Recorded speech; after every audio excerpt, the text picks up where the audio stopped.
Olivia and the Perfect Valentine by Natalie Shaw, illustrated by Shane L. Johnson.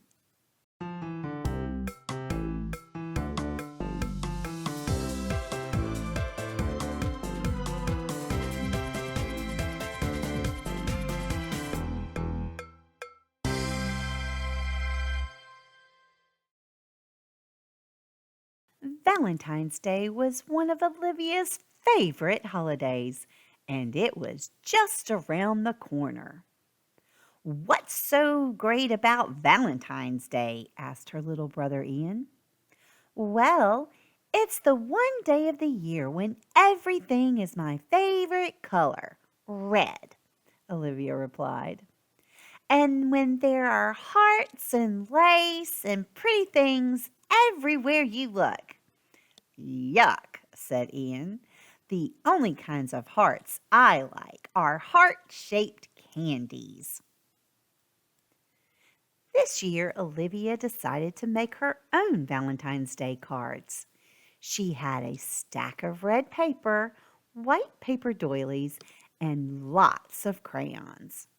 "See, William," Olivia told her baby brother, "this is how you make paper hearts. First, you fold the paper in half," Olivia explained. "Then you take a crayon and draw half of a heart.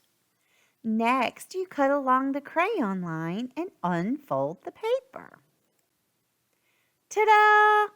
A perfect heart." After cutting out a bunch of hearts for her Valentines, Olivia made a list of everyone she wanted to make one for. When she got to Ian's name, she put down her crayon. "He said he doesn't like hearts, so I don't want to make him a regular Valentine," Olivia told William. Thump, thump. Olivia could hear Ian kicking the soccer ball around in the backyard. "That's it," Olivia said.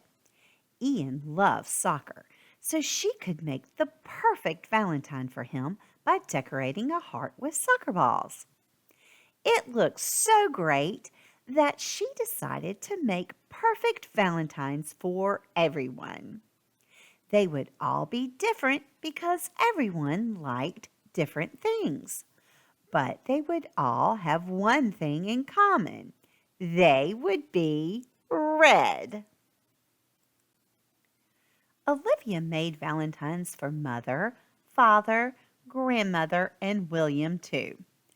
But there were still more names on her list. She decided to take a little break and go outside. Olivia wondered aloud. "I have the feeling I'm forgetting someone. Who else needs a perfect Valentine?" "Me," said a voice. It was Olivia's friend Francine. Francine's name was already on Olivia's list. Olivia invited her to come inside and make Valentines with her. Olivia made a Valentine for Francine, and Francine made one for Olivia. They promised not to peek at each other's cards, so they would be a surprise on Valentine's Day. Then they both made Valentines for Daisy, Harold, and Julian. But Olivia still had the feeling she was forgetting someone. "Mrs. Hockenmuller," Francine said. But Mrs. Hockenmuller was already on Olivia's list. Olivia made a heart for her teacher and decorated it with a picture of her pet turkey, chalk, and a chalkboard eraser. Then she made one for the postman and another for Firefighter Fred. After that, Olivia couldn't think of anyone else to make a card for, and all the names on her list were checked off. "Well, I guess that's it," Olivia said. "See you tomorrow," Francine replied. See you on Valentine's Day. In Mrs. Hagenmuller's class the next day, Olivia passed out her valentines and received a bunch in return. Francine gave her a valentine with red stripes on it. "I love it," said Olivia. "It matches my favorite shirt." "And I love the ribbons on my valentine," said Francine. "They match my favorite ribbons." Julian looked at his card and smiled. "How did you know that I love music?" he asked Olivia. "And that I love daisies?" asked Daisy. "And that I love frogs?" asked Harold.